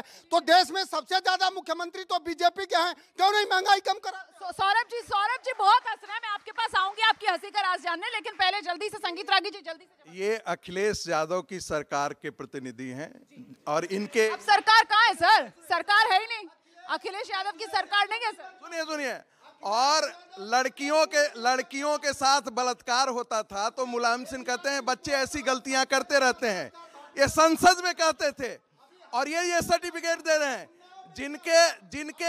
जिनकी पूरी वंशावली ऐसी हो। आप सर लड़कों से ऐसा हो जाएगा कहेंगे, वो वहां पर सिंगर की बात कर देंगे, ये बहस खत्म नहीं होगी। और कुछ और आवाजों को सुन लीजिए। आइए करीमुल्लाह साहब। देखिए एक सेकंड देखिए, आप यहाँ 8 पैनलिस्ट यहाँ 8 पैनलिस्ट हैं। इन 8 पैनलिस्ट में 2 मुसलमान हैं। दोनों मुसलमान कह रहे हैं हमें अखंड भारत चाहिए, और इसमें एक बीजेपी के और एक आरएसएस के, दोनों कह रहे हैं देश का बंटवारा होगा। ये है भारतीय जनता पार्टी और आरएसएस की सच्चाई। ये जो है देश को बांटना चाहते हैं, देश के दुश्मन है। दूसरी तरफ इनके जो मुखिया हैं, आरएसएस के जो संचालक हैं, वो कहते हैं हम अखंड भारत बनाएंगे। इनसे अभी 15% तो निपट नहीं रहे, ये 45% को लाके निपटेंगे। ये लोग सिर्फ सर मुसलमानों को लेकर आपके मन में इतनी नफरत क्यों, ये सवाल पूछा जाएगा। वो कौन से मुसलमान है जो पाकिस्तान के समर्थन में नारे लगाते हैं? सर बहुत अच्छी बात आपने किया। जब विश्व कप हो रहा होता है और भारत जीत जाता है, तब दंगे जो है वो मुसलमान करता है। मुसलमान दंगे करता है, मुसलमान पाकिस्तान के पक्ष में नारे लगाता है। अरे इनसे जेडीयू से भी जवाब लेती है। संगीत रागिनी साहब जो है जिस तरह की भ्रामक बातें कर रहे हैं, और मुझे लगता है कि कहीं पॉपुलैरिटी के लिए गेन करने के लिए तो ऐसा नहीं कर रहे हैं, क्योंकि राष्ट्रीय मंच पे इस तरह की बातें करना, और वो भी बीजेपी के प्रवक्ता बगल में बैठे हो जो कहीं न कहीं सरकार को रिप्रेजेंट कर रहे हो, इस तरह की भ्रामक बातें करना, तो मुझे लगता है सस्ती लोकप्रियता के लिए कर रहे हैं ये। सर आ रही हूँ सस्ती लोकप्रियता। देखिए मैं नीतीश की भ्रामक बातें और सस्ती लोकप्रियता। मैं नीतीश कुमार जैसा आदमी नहीं हूँ।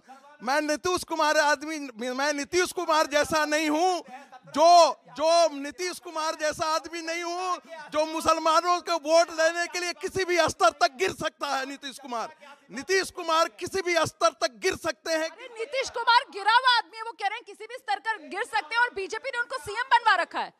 नीतीश कुमार को लेकर वो कह रहे हैं सर। देखिए, मैं ये किसी की व्यक्तिगत टिप्पणी हो सकती है। भारतीय जनता पार्टी का हमारा बहुत बेहतर गठबंधन नीतीश जी के साथ चल रहा है। बहुत सम्मानजनक व्यक्ति हैं वो। ये तो गजब है, ये तो गजब है।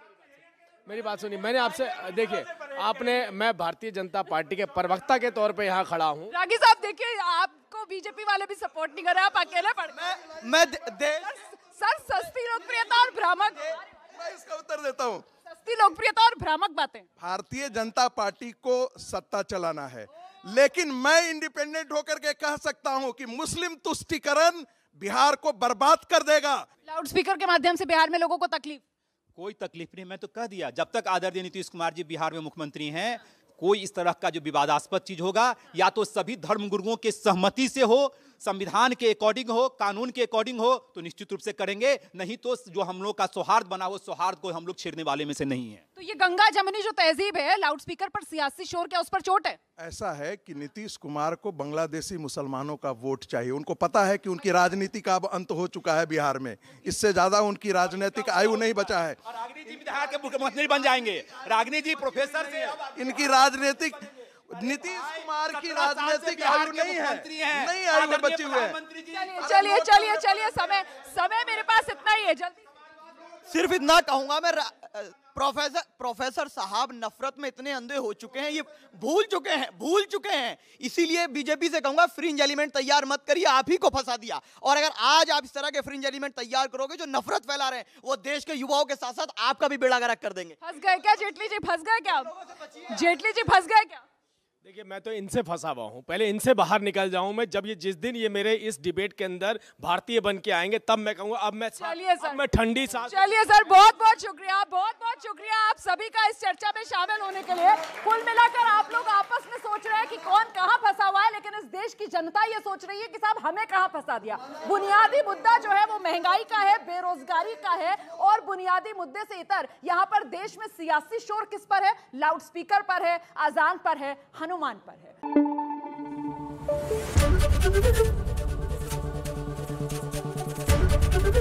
एबीपी न्यूज आपको रखे आगे।